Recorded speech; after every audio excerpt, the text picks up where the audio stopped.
Hello again, vinyl community. This is Matt, and pigs have flown. I've actually found a good score, kind of, at a Goodwill.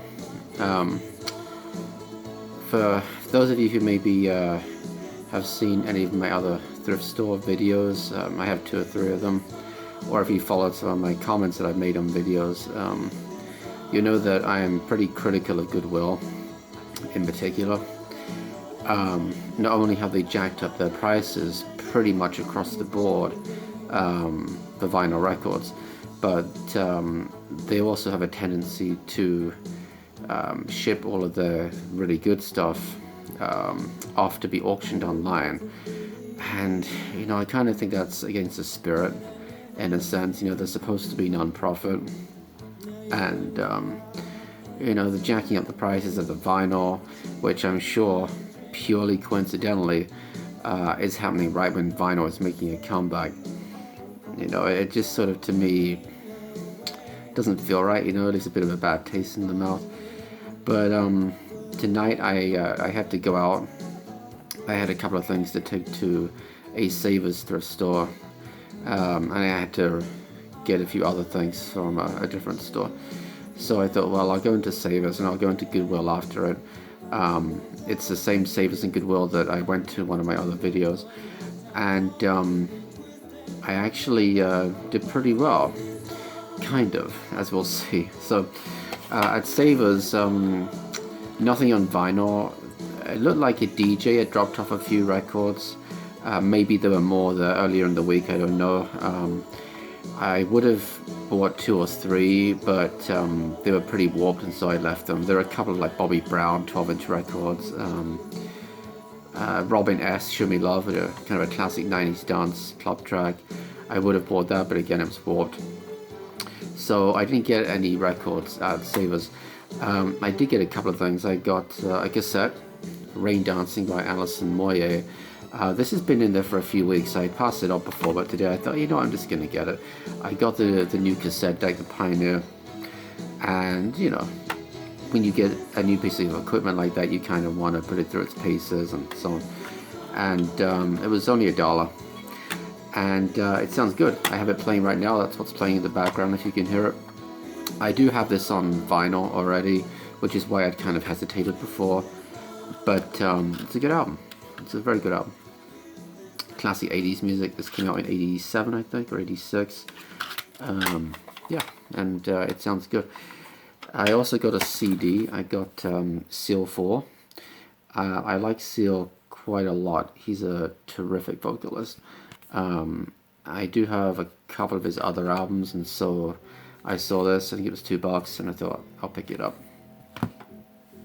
So that was everything from Savers. I then went on to the Goodwill, and I think yesterday, judging from the date on the price stickers, yesterday somebody had dropped off a whole bunch of classic rock, and they had a lot of good stuff. Now, there is a little sort of caveat, as it were. All of the vinyl is now $4. It was $3.99, and so I was like, okay. It's becoming less of a good deal week after week, it seems.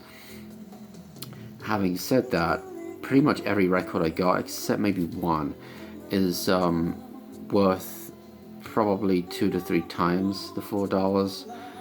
And so I thought, if I went to a record store for a lot of these albums and they were $4, I'd snap them up in a shot. The fact that it's Goodwill, you hesitate because you think, well, geez, they should be $2 or 99 cents. But the reality is they're not anymore. Goodwill's jacking their prices up across the board, and it is what it is. So in some cases you're going to overpay, in some cases maybe not. It's still worth looking to see if you'll get a bargain. And I think for the most part I got some pretty good finds. So it's kind of funny, when I first got there was nobody by the record, so I got kind of, well, not a first crack. I'm sure other people had been through them earlier in the day, but I got to, to look through them. And here's a little tip. Whenever you're crate digging, don't waste time looking at the condition of each record one by one as you go. Don't do it. It's you'll find out why soon enough. Instead, pick out each record you're interested in, keep a hold of it, or just put it in a little stack in front of you or something. Once you've got all the records you might be interested in, take them away to another part of the store, then look through them. The reason being is exactly what could have happened to me tonight, is that I'm going through the records. I've gone through one crate, and I start going through the other crate, and then this guy comes striding over, and he's immediately going to the records looking through them. Well, you can imagine if I was taking my time and examining every record as I went, he's going to get to the second crate before I get to it. For sure, right? Because it's going to take like double the amount of time for me to go through it. I'm pulling out records, I'm looking, are they warped, are they scratched? So, yeah, and I could tell he was disappointed. You know, I by this point, I had almost finished going through the second crate. I put out a whole stack of records I wanted to look through. I only ended up getting about a third of the ones that I looked up. And I can see he's like glancing over enviously, you know, he's like sizing up, oh gee, what did this guy get? So yeah, let's take a look at them. Like I said, they're $4 each. But again, if I saw these records at a record store and they were $3.99, I'd say yeah, absolutely. So start off with Joe Cocker with a little help from my friends. I'm pretty confident this is not a first pressing. This is a repressing, probably from the early 70s. And I say that just because it's on this very 70s A&M label. It's in nice condition. And there you go, you can see the $3.99 sticker right there. Unfortunately, the yellow tags were not on sale.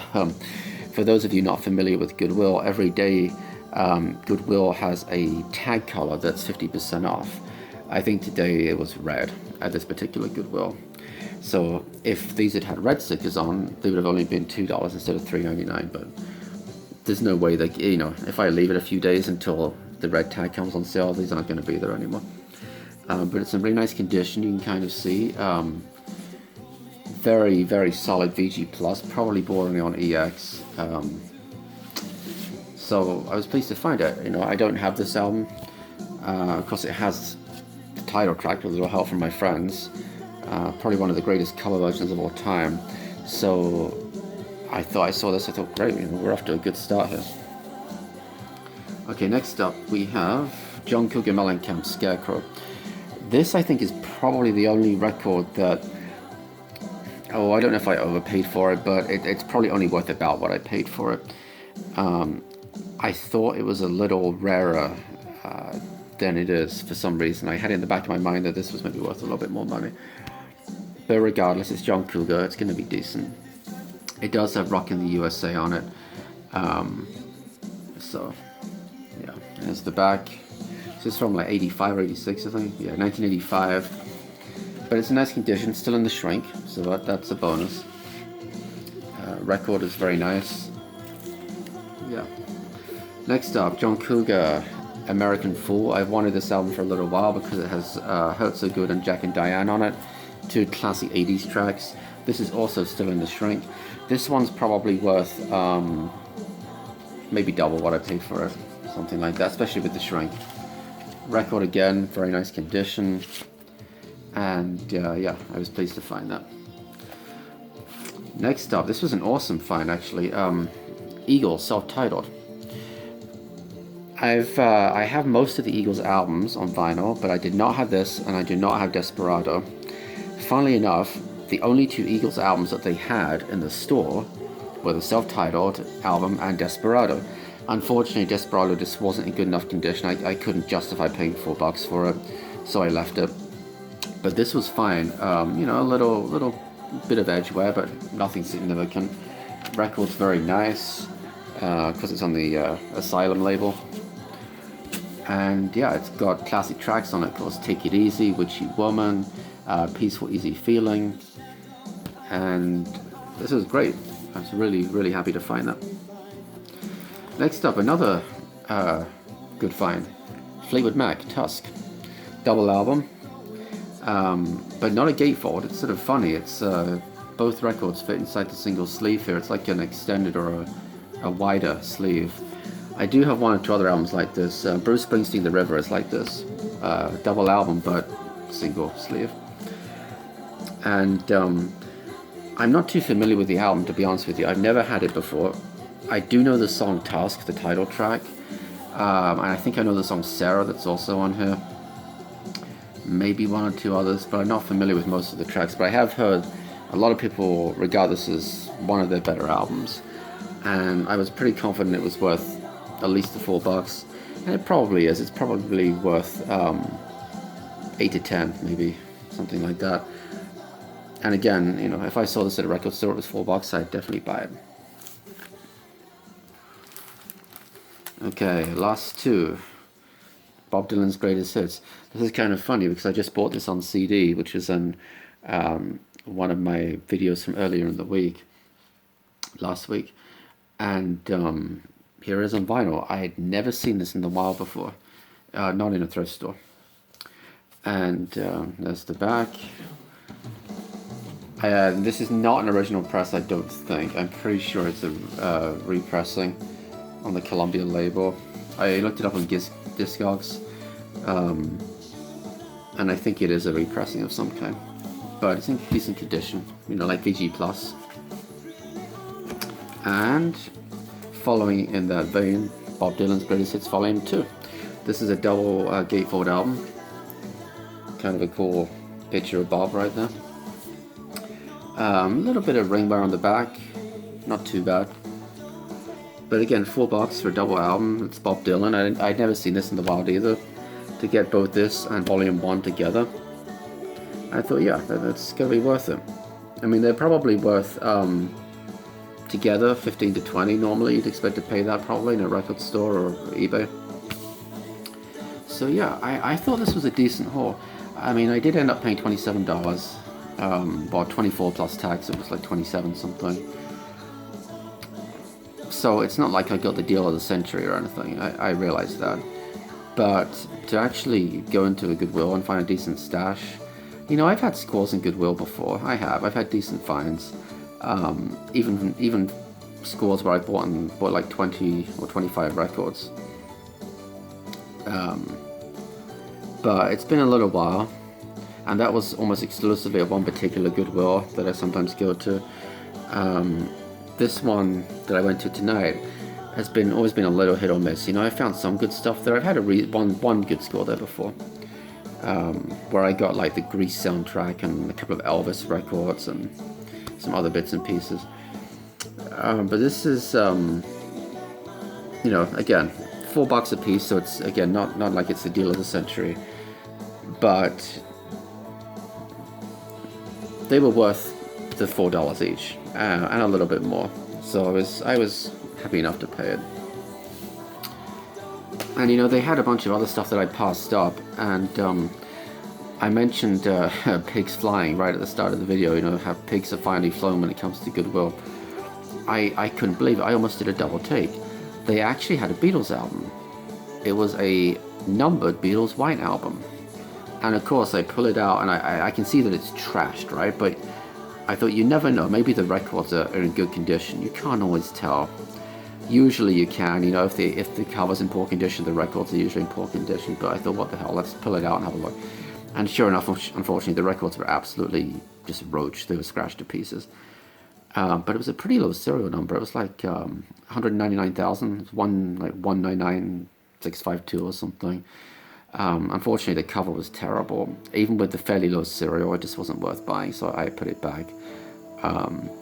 You know, had it been like number 10,000 or something, then even with the cover condition, I probably would have bought it because I could have sold it. But they also had Aftermath by the Rolling Stones. Would have picked it up, but even though the cover was acceptable, the record was in poor condition.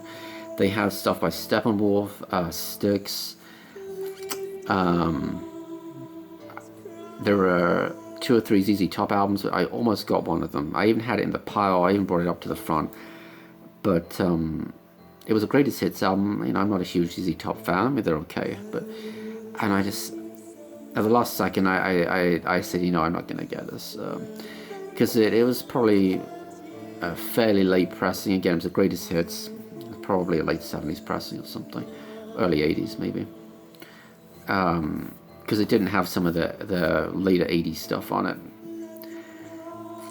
But yeah, they had a bunch of stuff by artists that usually go straight onto their auction site, like the Beatles. Okay, it wasn't in good condition, so that's probably why they sold it in the store. But yeah, I was kind of amazed. You know, somebody must have dumped all their classic rock.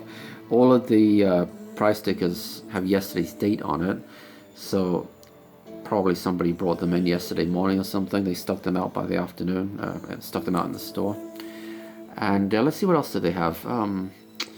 They had a couple more, actually several more Fleetwood Mac albums. They had Penguin and a couple of the early ones that I'm not too familiar with. And maybe I should have looked at those a little more closely. They might be a bit rarer.